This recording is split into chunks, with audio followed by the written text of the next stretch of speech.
Ndugu viongozi, wenye viti wa bodi na wakuu wa taasisi na mashirika ya umma, kwenye siku ya gawio mwaka jana nilipokea kiasi cha shilingi bilioni 611 kama gawio na michango kutoka taasisi na mashirika ya umma.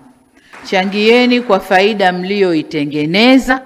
Usioni aibu hata ukichangia bilioni 1, bilioni 2. Changia kwa faida ulioitengeneza, na siku hii hapa unavyoona wenzao wanachangia, ikupe msisimko, ikupe challenge kwamba na wewe uende ukaongeze gawio lako ili nawe usomeke hapa. Kwa hiyo niwaombe sana, kafanyeni hivyo kwa faida ya taifa letu. Ninatambua kuwa zipo taasisi ambazo zimeendelea kufanya vizuri mwaka hadi mwaka na tumezitambua hapa. Aidha, zipo taasisi ambazo mwaka jana hazikuwepo kwenye orodha ya wachangiaji bora, lakini mwaka huu zimepanda na kufikia hatua hiyo. Vile vile kuna taasisi ambazo mwaka jana ziliibuka kidedea na mwaka huu zimeweza kuongeza gawio zaidi. Hii ni ishara kwamba taasisi zimehamasika na kuchukua hatua thabiti na za makusudi za kuboresha utendaji ili kupata matokeo bora zaidi, na matunda ya jitihada hizo tumeyaona hapa leo.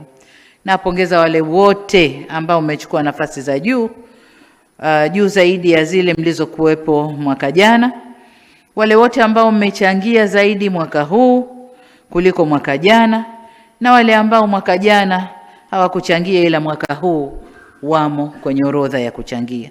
Hongereni sana. Ni matumaini yangu kuwa hamtarudi nyuma. Safari itaendelea na mtafuta wenzenu ambao. Lakini niungane na msajili wa hazina kuzipongeza taasisi ambazo zinatoa huduma na kusaidia wananchi, lakini michango yao hawaileti kifedha. Na huu ndio ufuatiliaji na tathmini ambao msajili na kuhimiza wale nao waonekane na tujue wanachangia kiasi gani kwenye umma. Kama ulivyosema, taasisi ya JKCI wametoa bilioni 2 kwenye huduma gani, bilioni 14 kwenye huduma gani. Ni mchango mkubwa unawekwa kifedha na tunawatangaza kwamba nao wanarudisha kwenye umma. Huko ndiko kurudisha kwenye umma.